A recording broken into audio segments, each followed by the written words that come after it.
Alright everybody, so last week, whenever we had the next week in Destiny pop up, they said in the Pinnacle Rotator that the Grasp of Avarice dungeon was going to be the Pinnacle dungeon for the last week of the Season of Defiance. Now in that video, I said that I have been hearing from some people that whenever Grasp is in the Pinnacle dungeon spot, and we have the ability to do the master version of it, that it is dropping some juicy Artifice armor. Now that previously belonged to Duality, however, some point during Lightfall, they just completely nuked the drops in there. No spiky armor, low stats, garbage. However, Grasp, it's the new title, pre-Lightfall is what I'm trying to get at here. And in this video, we're going to go over an easy strategy on how you can one-phase this boss on Master Mode, so you can be killing this boss every 4 or 5 minutes and speed up the process of farming your Artifice armor for this week. Me personally, bro, my Warlock has been having its armor done pre-Lightfall because that's my main character. So this week, I'm mainly farming on my alternates. And in the gameplay, I'm on my Titan, baby. Captain Cran Eater's in the building.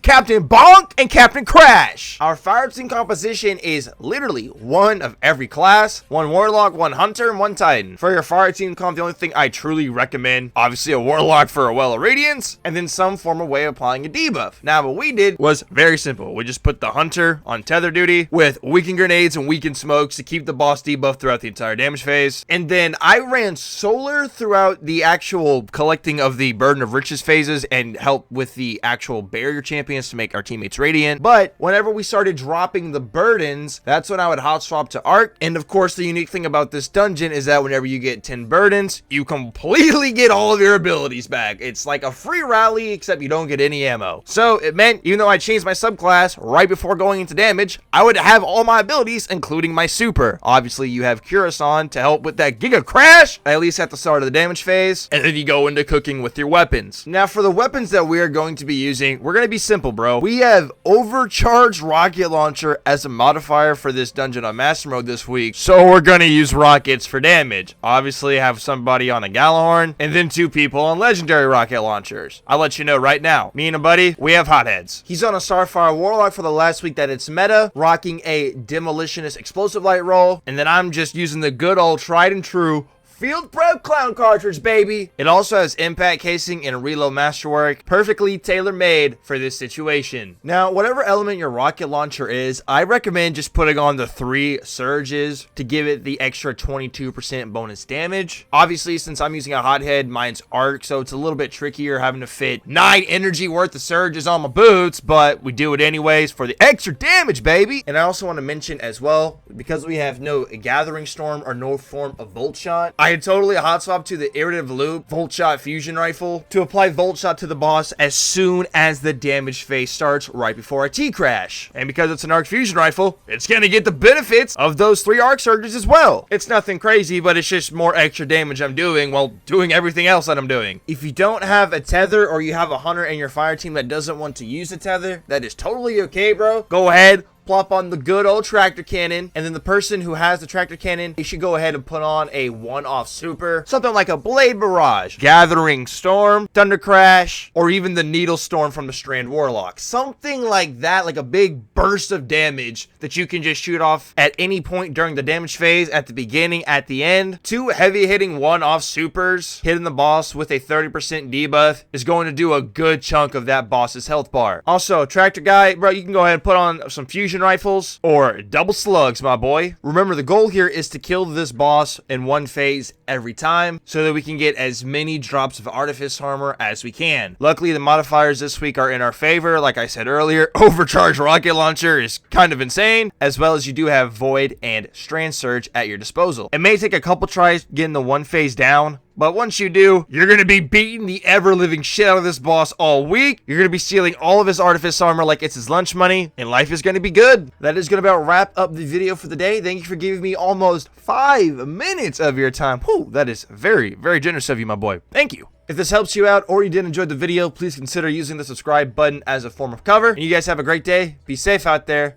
and we'll see you on the next one.